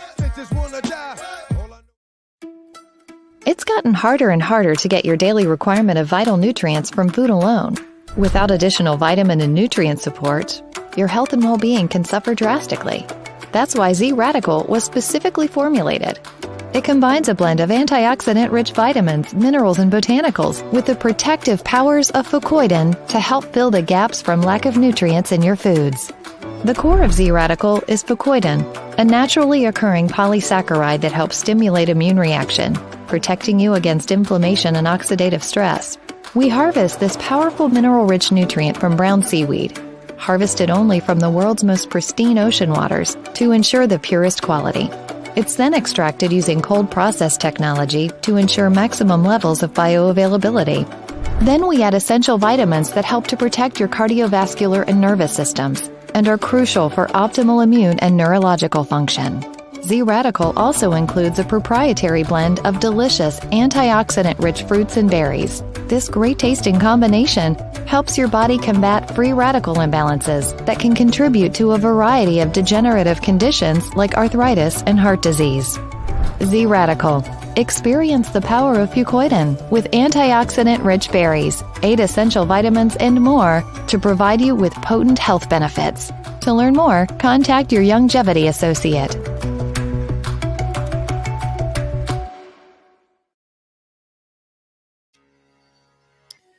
We are back. Welcome back to GPS, Global Paradigm Shift on Global 99.5 FM. Michelle Malcolm in your company, along with Professor Sidney McArthur, Walter Thompson on this Masterclass Monday on the Constitution.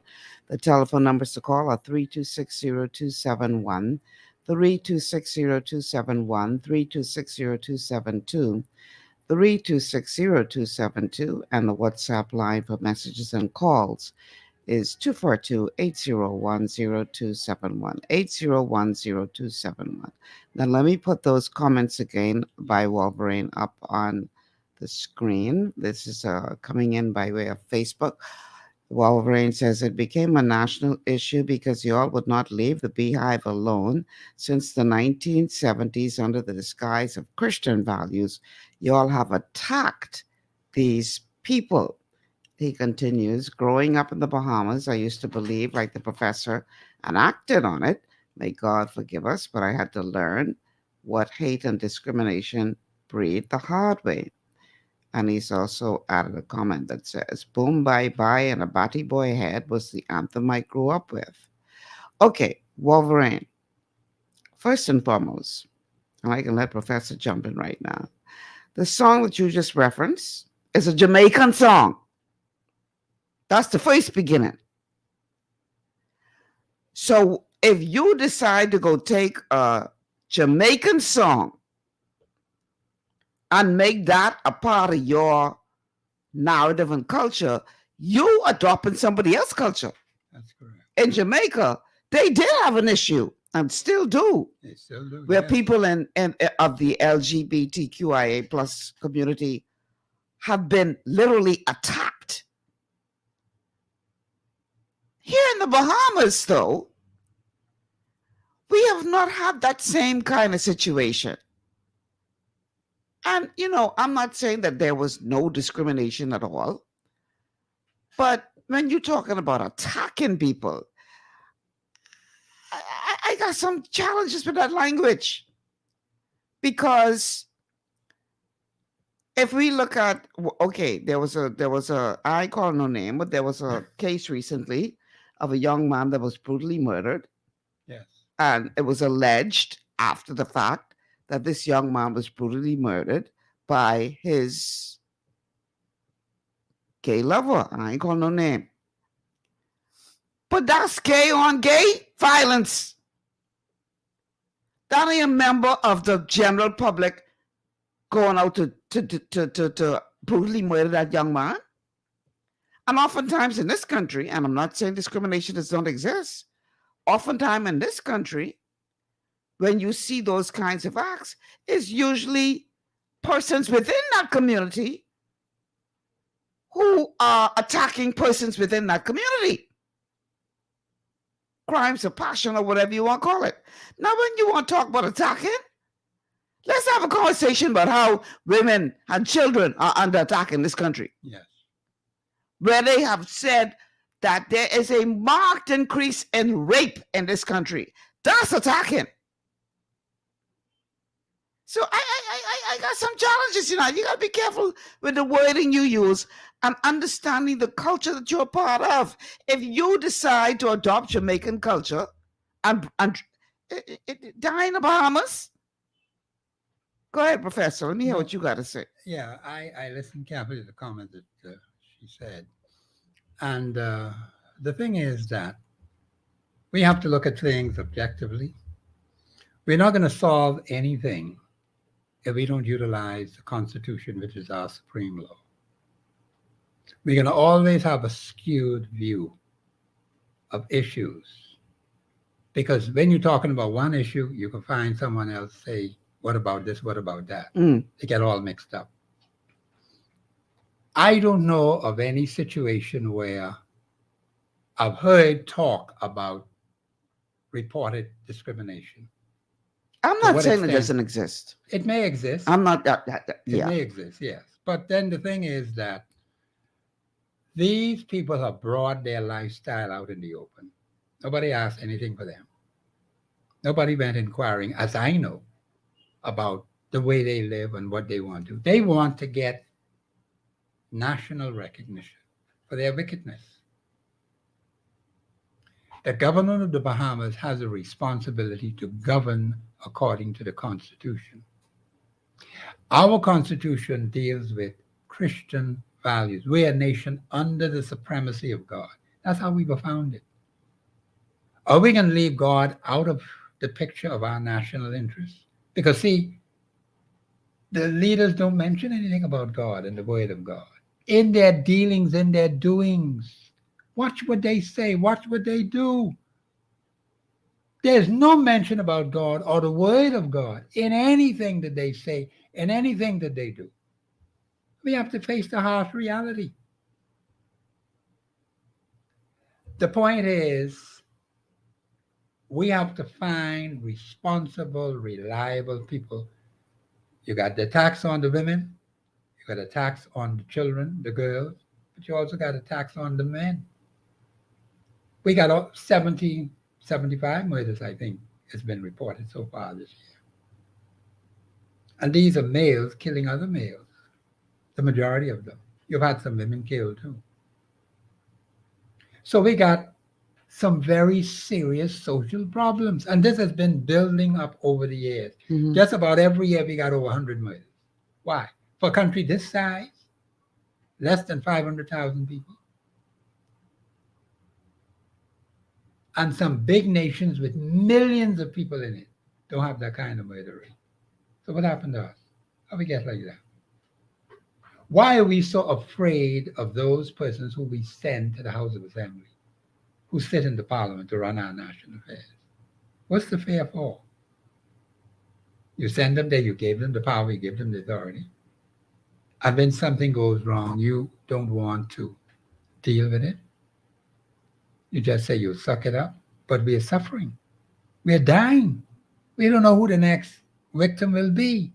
An innocent person can die. What are we doing to prevent that from happening? Now, what I've said earlier is what we lack now, and I'm happy the interest is there, and I want to see that interest improve because there's much work to do. What we need now is organization on the ground. And I spoke to persons down in Grand Bahama, and I cautioned them on that, and I hope they will take my advice very seriously because I wanted to have a successful meeting with thousands of people there.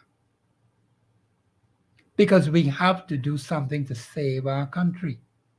We can do the same thing here. And I tell people plainly, if you don't know how to do it, I'm prepared to come in and help you. Because we need strong organizational structure. The Constitution speaks to that.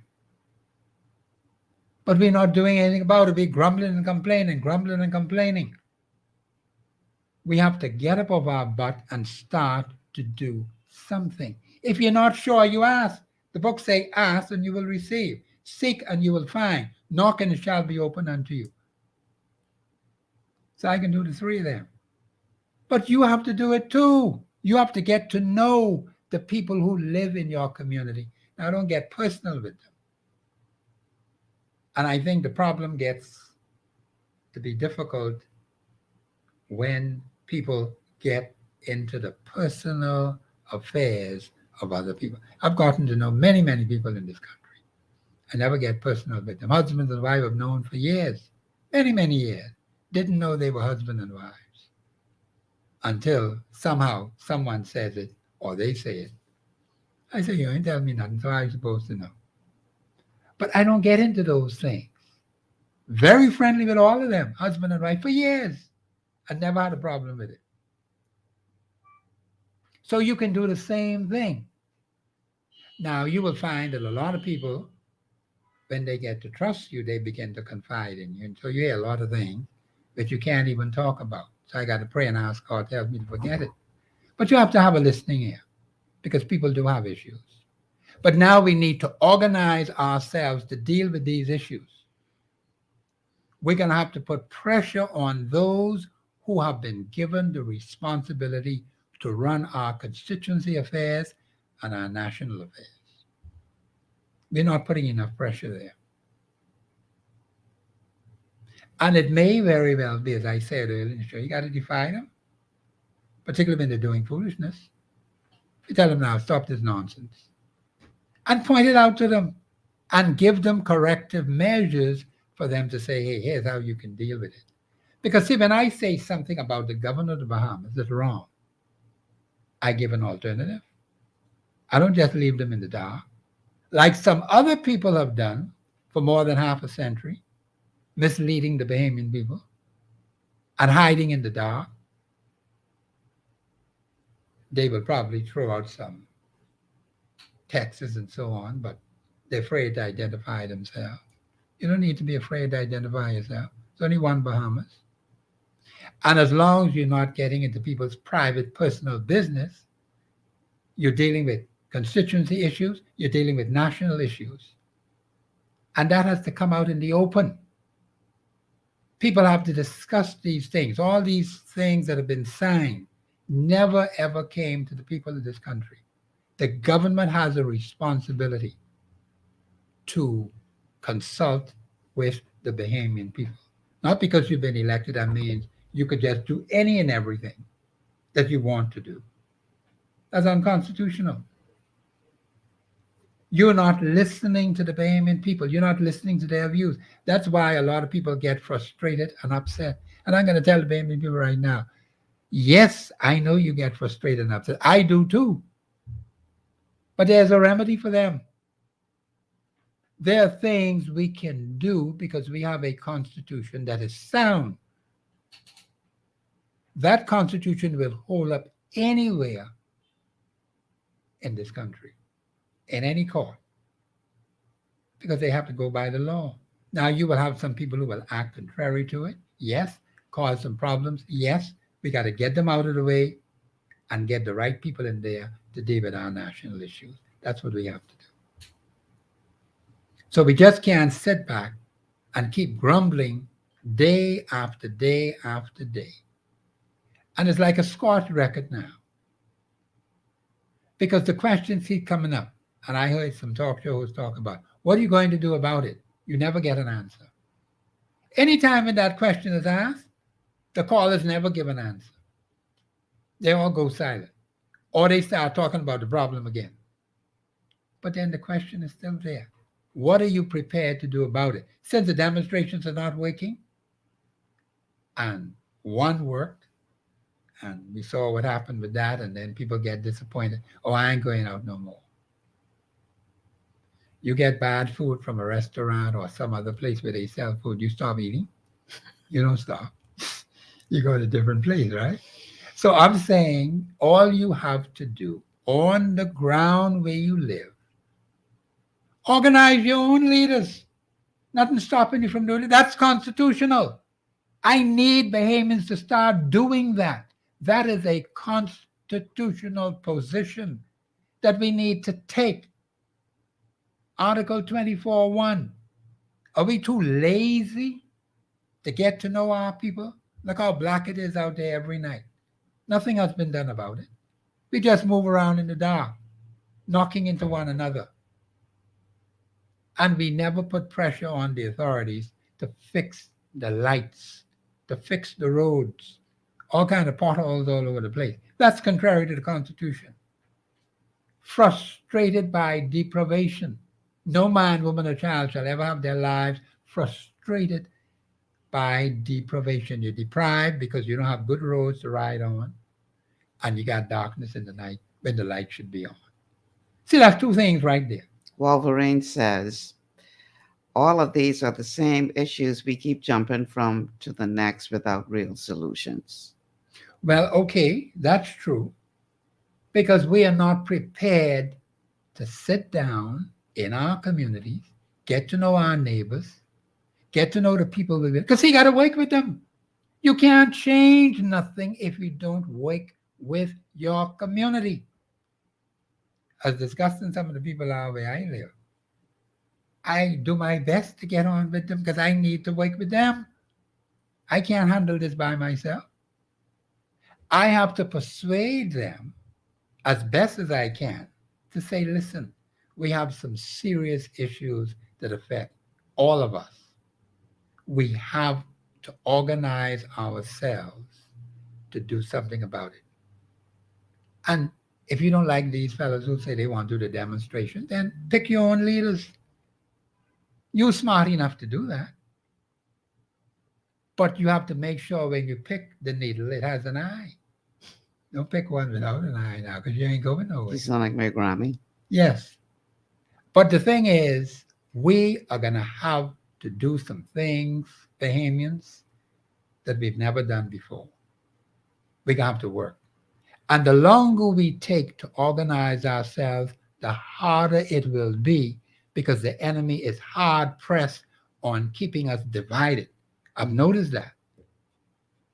They just want to break the spirit of the Bahamian people down, that they don't do nothing. All they do is grumble and complain, sit on their porch, sit on their wall, and talk bad about people. That changes nothing. We have too much of that going on now, and we need to stop that. But it takes hard work and commitment. And I tell them all the time when I come on the show to call me, if you ain't sure how to do it, call Professor Thompson. Let me come into your community and talk to them people. Professor, listen. Our time is gone. Oh, time doesn't go? Oh, sorry about about that. Time is gone. Less than a minute to go before 4 o'clock. Oh, okay. Let me let you take it. Wow. Yeah. I got this arc in front of me, and we even ain't look at this one. Look at it once. My Lord. Anyhow. Isn't that something? And then next week, Monday, is a holiday. Oh. Here in the Bahamas. So, so we don't have no show next Monday. So we're looking at week after Monday, God's Spare Life. God's Spare Life, yeah. We'll be back at it.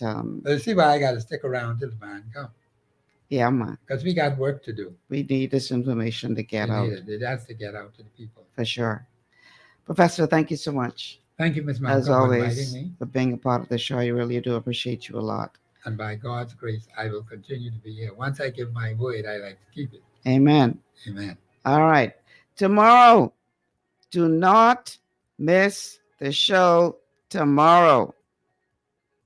I repeat, do not miss the show tomorrow. It is going to be explosive. We are going to bring someone who is going to be providing scientific evidence as it relates to what he calls a syndicate, a global syndicate that has been working strategically against you and the masses of the world. Do not, and this ain't no conspiracy theory, hardcore scientific evidence. Do not miss the show tomorrow. That's all I can say. Because you say too much and they shut you down. Yeah, that's true. Don't miss tomorrow's show. God willing, I'll be here with some explosive information. Until then, I'm Michelle Malcolm. Thank you so much for tuning in. You all have a good one.